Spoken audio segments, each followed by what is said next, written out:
जिल्हाधिकारी आयुष प्रसाद यांनी आज नाशिक मध्यवर्ती कारागृहास भेट देऊन कारागृहातील विविध विभागांची पाहणी केली आहे।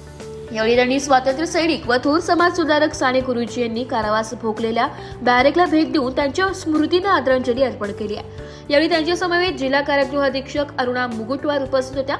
नाशिक मध्यवर्ती कारागृहाच्या ऐतिहासिक वारसा लक्षात घेता या कारागृहाने देशाच्या स्वातंत्र्य लढ्यात मोलाची भूमिका बजावली आहे। साने गुरुजी यांचा कारावास हा या कारागृहाच्या इतिहासातील महत्त्वाचा अध्याय असल्याचे जिल्हाधिकाऱ्यांनी यावेळी नमूद केले।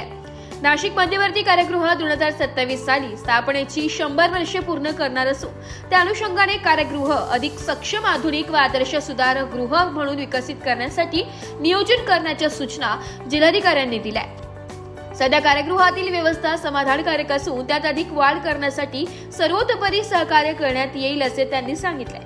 कैद्यांच्या सुधारणा व पुनर्वसनाच्या दृष्टीने शिक्षण, कौशल्य विकास, आरोग्य सुविधा, स्वच्छता, मानसिक समुपदेशन तसेच विविध सुधारात्मक उपक्रम अधिक प्रभावीपणे राबविण्यावर भर देण्यात येणार असल्याचे जिल्हाधिकाऱ्यांनी स्पष्ट केले।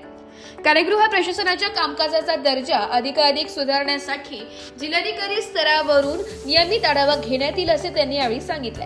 सर्व संबंधित यंत्रणांच्या समन्वयातून नाशिक मध्यवर्ती कारागृह देशातील आदर्श सुधारगृह म्हणून नावारूपास आणण्याचे प्रयत्न करण्यात येतील असा विश्वास त्यांनी व्यक्त केला।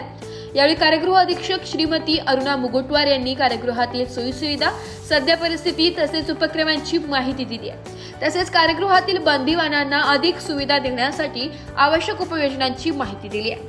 ब्युरो रिपोर्ट, नाशिक लोकशाही न्यूज, नाशिक।